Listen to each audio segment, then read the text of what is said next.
Welcome back to Turning Hard Times to Good Times. I'm your host, Jay Taylor, and I'm really happy to have Peter Boockvar with me once again. He is the Chief Investment Advisor of Bleakley Advisory Group. It's a $9 billion of under management of the firm. He is also editor of the Book Report. He previously was Chief Market Analyst for the Lindsay Group. It's a macroeconomic and market research firm started by Larry Lindsay.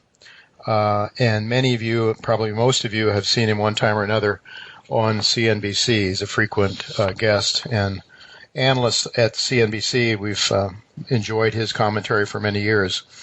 Peter has been on this show a number of times before, but it's always good to have him back, especially at times like these when the markets are quite challenging, to say the least. Thanks for joining me, Peter. Thanks, Jay. I appreciate having me on your show. It's really good to have you. And I'd like to get your sort of big picture view here. What is your current assessment of today's economy and global financial markets? I know that's a big picture, but maybe we can drill down on a few issues after we get that sort of big picture view. Well, I think the challenge for the global financial markets is there's a confluence of events coming together that create this sort of perfect storm. We have, and this really started last year, with the compression of PE multiples for a lot of the high-flying stocks. So when you look back a year plus, we sort of hit peak euphoria in February 2021 when the meme stock craze reached its pinnacle. And then ever since then, we've seen a lot of the air bleed out of the high flyers. Now, going into this year, I think we are, particularly over the past month, so we have the PE multiple compression that started there, as I mentioned, but then metastasized to other parts of the market and even got to the big names, the Amazons, the Googles, the Microsofts, the Apples, certainly the Netflix, where their multiples also were shaved, so to speak. But now, and I think this was really made writ large last week with the earnings from Walmart and Target, there's now concerns about margin compression. At the same time, we might be on the cusp of revenue compression as the economy, I believe, slows further from here. We know that Europe is either in a recession, we're just beginning one, or close to it. China, obviously, the second biggest economy with all their shutdowns, seeing dramatic slowdown in self-induced slowdown growth. And however anyone wants to think about China, we need China to grow. We need strength in their economy. We need strength in their consumer. But until they get off their policy, their strict policy, we're certainly not going to get it. So that's what at the end of the day moves stock prices. It's what the multiple you're going to pay on earnings, and unfortunately, I think both are shrinking. Now, with respect to the global economy, I touched upon that, and that we are reaching a sensitivity point, you can say, with respect to inflation relative to one's wages. So we see consumers that are now focused more on needs than wants. That means that they're shifting the mix of what they're buying, and that was made clear from Target and Walmart. Their comps were fine in the aggregate, but they certainly made note of the changing mix of what they sell. And at the same time, as I said, we're seeing that margin hit. So I think it's going to be tough going from here for both the economy and markets. I think that we haven't even started QT, quantitative tightening, which begins in a week, which will start at about $45 billion a month and then scale up to $95 billion. And that will then also create a whole new dynamic for the markets, because it is a double form of tightening when you combine QT with the rise in the Fed funds rate. Now, I do believe that the Fed funds market has priced in all these rate hikes, but I'm not sure how we price in QT until we actually see it. So you sort of led to my next question. I guess I was going to ask you, we've had a 20% decline, at least before today, in the S&P, a lot more than that in the NASDAQ, as you noted. A lot of the high-tech things and high flyers have come down a lot. And I take it from your comments, what you're saying so far is you don't think we're anywhere near the end of this bear market. I don't. I think that when you look at, and just being a student of the market, when you look at previous bear markets of note, not just the cyclical 20% correction that people will want to term a bear market, they tend to last a year, 18 months, 24 months, and they, on average, fall about 35%. And considering how much this bull market coincided with easy money and a lot of speculation, I can't rule out the possibility of similar behavior that we saw in the two bear markets prior to COVID. Sure. I'm not saying it's going to happen, but I think in this kind of a market, people have to, rather than being dogmatic and saying, okay, I'm making this big call, I think they should just be aware of their new investing surroundings, which has clearly changed, and really start planning for different outcomes and not rule any particular outcome out. Because this can bring a lot of potential different outcomes, and I think investors should just be cognizant of that. Keep an open mind and not lock yourself into something that might be terribly wrong.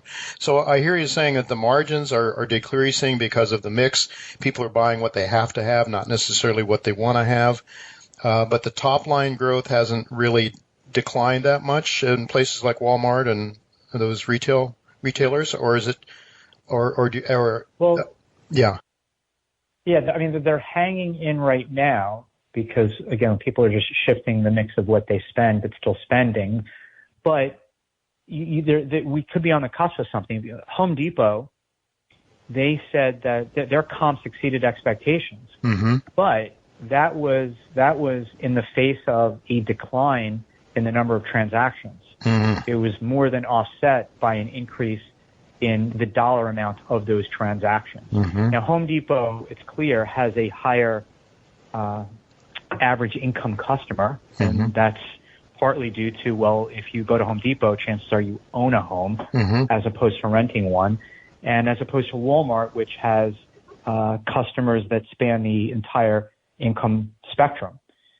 So, but I think that consumers are beginning to start to feel this inflation. I was reading in the journal today online that they were talking about small businesses getting affected by and getting worried about the economy, and there was a design and remodel business that said that they had a customer that just canceled a $900,000 renovation to their home because they were worried about the economy and the stock market. So where the stock market goes also has an impact on consumer behavior, particularly those that own stocks, while inflation has a pronounced impact on those that can least afford it and whose wages are not keeping pace.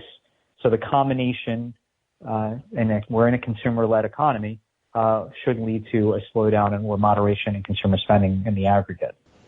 Right, and inflation, of course, is the boogeyman. And how do you see that playing out? Some people are suggesting, you just referred to the weakness in some of these retail companies and some weakness in other parts of the economy too, I believe. But to what extent do you think that we may have seen the peak in inflation rates and we might have some good news in terms at least of a reduced increase or, the rate of inflation perhaps declining from here?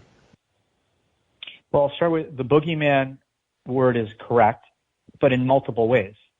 It hurts, like I said, those that can least afford it. It basically throws a lot of mud in the gears of business and contracts profit margins for those companies that don't have pricing power. And thirdly, it puts handcuffs on the Fed. It limits their ability to react. Well, on one hand, they're reacting by tightening policy in response to inflation, but we are in a stagflationary environment, which I think we clearly are in. It also handcuffs them and limits their ability to be flexible, sort of kryptonite to a central bank. So I think that is the one issue. Now, in terms of it peaking out, we need to break out inflation between goods and services. I do think on the goods side, we've likely seen peak inflation. Now, that's two reasons. Number one, it's just because the comparisons are so difficult in the quarters to come, the months and quarters to come, that just from the math, the rate of change will slow. But I think that consumers are now, and to touch upon again the changing mix of consumer spending, that we're beginning to see a slowdown in spending on goods. And even Walmart and Target, they were double and triple ordering stuff that they thought that they needed to have on hand, and now they have an inventory issue. So there are going to be some pockets of retail sales where those companies are going to slash prices to get rid of inventory. So goods side definitely topped out. Services side, not yet, because 40% of core CPI is rent, and the Bureau of Labor Statistics numbers with CPI within the BLS data has yet to reflect fully the rents we've seen. So we're going to see continued upward pressure there. Now, in the aggregate, yes, inflation rate of change has topped, but that's not really the question for markets, is where does it settle out at? Mm-hmm. How quickly does it go back to the 1.5% to 2% rate of change that we saw pre-COVID? And I don't think that's anytime soon. I think maybe we slow it down to a 4%-ish type inflation rate this year, which is still double what we've seen, still puts pressure on the Fed, still creates problems for other central banks that are still, while they're still easy, albeit, tightening off that. And then, we'll play it by ear next year. I'm just trying to figure out this year. Mm-hmm. Yeah.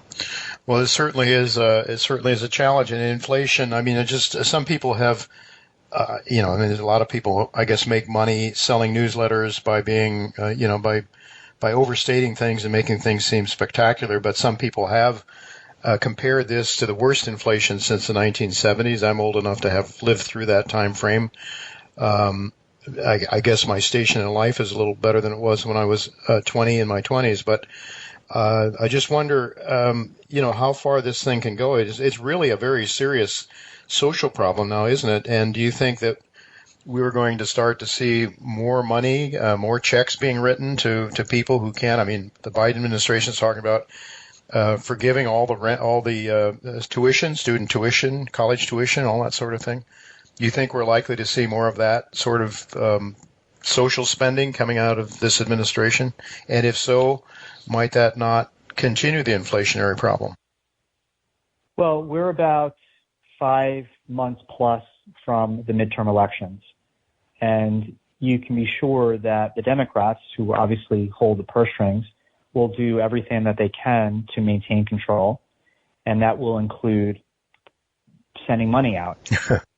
But to your point, when you have this inflationary environment that we're in, while I'm very sympathetic to those that are hurting from it and do need the help, I'd rather them see them get the help on the wage side rather than the handout side. Right. Because keeping a level of demand up, which sending checks out would do, would only further exacerbate the inflation problems we have. And we need the demand side to slow in order to be one side of the inflation story that caps it.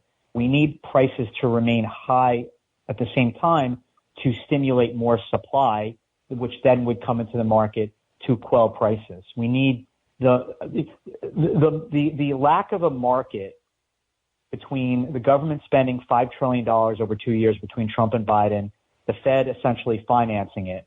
You didn't need to go to school and take Economics 101 to understand that was going to lead to inflation.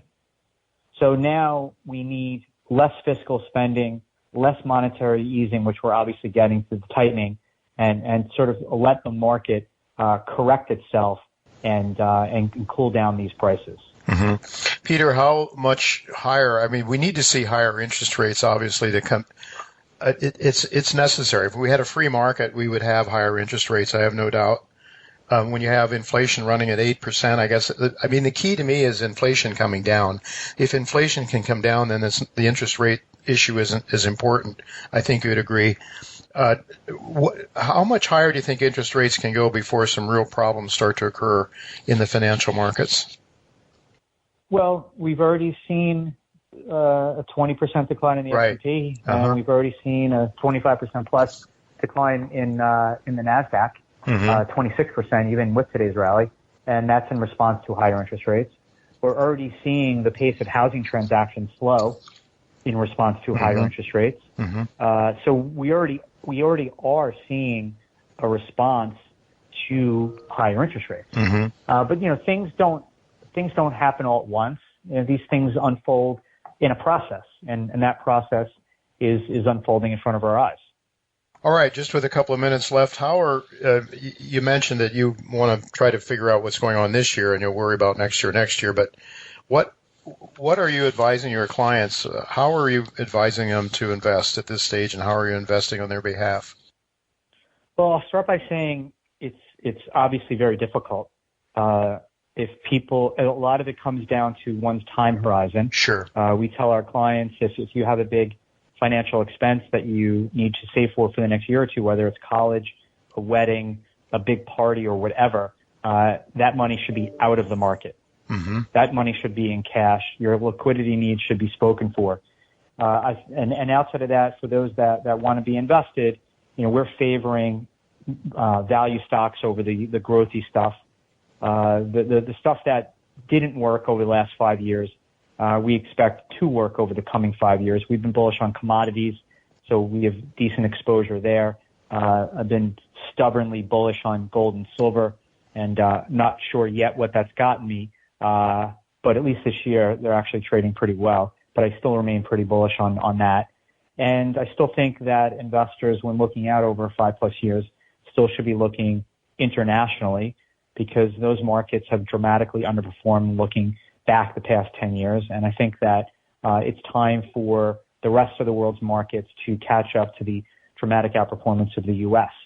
Now, also part of that is I think the dollar has benefited solely due to interest rate differentials and the Fed that has gotten ahead of other central banks in tightening policy. But I think that's been well priced in. I think even the ECB is talking about possibly getting out of negative interest rates this year, and even maybe having a plus sign in front of their overnight rate. The spreads between interest rates in Europe and in the U.S. have compressed. And if the dollar has topped out and goes through a period of softness, then that will also help those international markets as well. Right. Very good. All right. Well, that's a good place to leave it, Peter. Thank you very much for spending the time with us. Always great to hear your ideas. Very valuable information that you've left with our listeners. I thank you very much for being with us, and I hope we can catch up with you again sometime.